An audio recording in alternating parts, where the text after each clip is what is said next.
Friends, welcome back to my channel.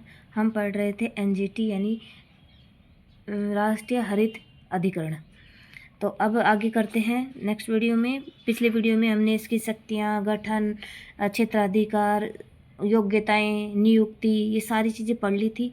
अब हम आगे करते हैं एनजीटी राजस्थान के परिप्रेक्ष्य में। अजमेर की आना, यह अभी पहले तो हमने भारत के संदर्भ में पढ़ा है सारे, इन्हें क्या क्या मामले दिए हैं, इन्होंने महत्वपूर्ण कौन कौन से निर्णय दिए हैं। अब राजस्थान के परिप्रेक्ष्य में पढ़ेंगे।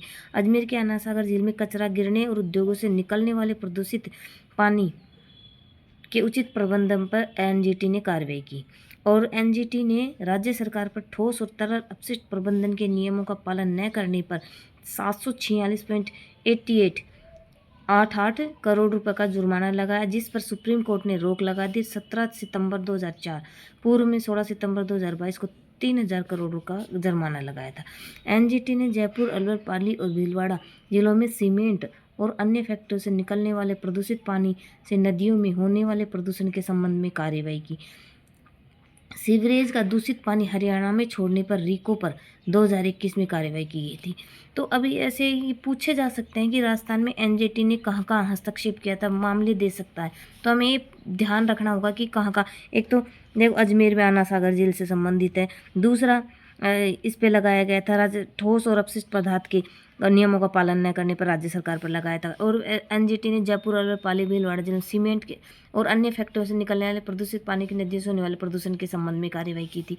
और सीवरेज का दूषित पानी हरियाणा में छोड़ने पर रीको ने 2021 में कार्रवाई की गई थी। और एनजीटी ने बाड़मेर, जोधपुर और पाली जिले की कपड़ा इकाइयों से निकलने वाले रासायनिक और दूषित पानी को लूनी नदी में जाने से ना रोकने पर 30 करोड़ रुपए का जुर्माना लगाया था। और कच्छ के रण में नदी के प्रवाह को बाधित करने वाले नमक के गड्ढों और बोरवेलों को हटाने के आदेश दिए थे। एनजीटी के अध्यक्षों की सूची, पहला कौन बना था?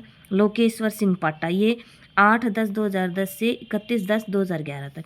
फिर दूसरे बने थे स्वतंत्र कुमार, जो 12/12/2012 से 19/12/2017 तक। आदर्श कुमार गोयल बने थे 6/7/2018 से 6/7/2023 तक। और प्रकाश श्रीवास्तव बने थे 21 अगस्त 2023 से लगातार है। और वर्तमान में न्यायिक सदस्य कौन कौन है?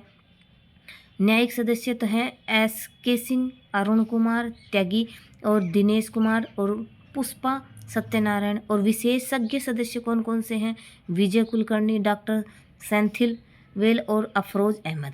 अब इसके कुछ क्वेश्चन देखते हैं। एनजीटी की स्थापना कौन से वर्ष में की गई थी? तो 18 अक्टूबर 2010 को की गई थी। ये हमने इसमें पढ़ा है। एनजीटी का मुख्य उद्देश्य पर्यावरण संबंधित मामलों को त्वरित निपटान करना, भूमि सुधार करना, औद्योगिक नीति बनाना और कृषि नीति को। तो इसे तो एनजीटी का तो मुख्य उद्देश्य क्या है? पर्यावरण से संबंधित मामलों का निपटान करना। एनजीटी का मुख्यालय कहाँ स्थित है? दिल्ली में। और अन्य मुख्यालय कहाँ कहाँ है? भोपाल, पुणे और चेन्नई और कोलकाता में है एनजीटी। तो इसका आंसर हो जाएगा दिल्ली। और एनजीटी में अपील किस न्यायालय में की जा सकती है? तो किस में की जा सकती है?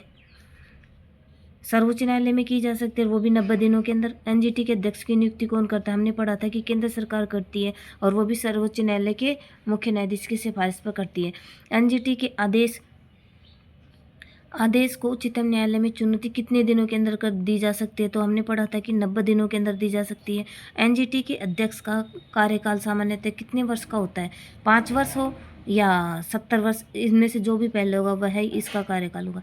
एनजीटी का पहला अध्यक्ष कौन था? तो हमने पढ़ा था जस्टिस LS पांटा। और एनजीटी के में वाद केस दायर करने की समय सीमा कितनी है? 6 माह है। हमने पढ़ा है कि एनजीटी में वाद दायर करने की समय सीमा कितनी है? 6 माह। अगर 6 माह से पुराने मामले हो तो वह हस्तक्षेप नहीं कर सकता है। और जब भी कर सकता है जब इस पर कोई उस आवेदक को रोक लगा दी गई, तो 2 माह का समय और दिया जा सकता है। निम्नलिखित में से कौन सा कथन सत्य है? भारत में स्वच्छ पर्यावरण का अधिकार अनुच्छेद 21 के तहत न्यायिक निर्णय NC मेहता वाद 1988 के द्वारा घोषित किया गया और इसी के तहत भारत गणराज्य के 61वें वर्ष संसद के द्वारा राष्ट्रीय हरित अधिकरण 2010 बनाया गया। तो ये दोनों ही सही है।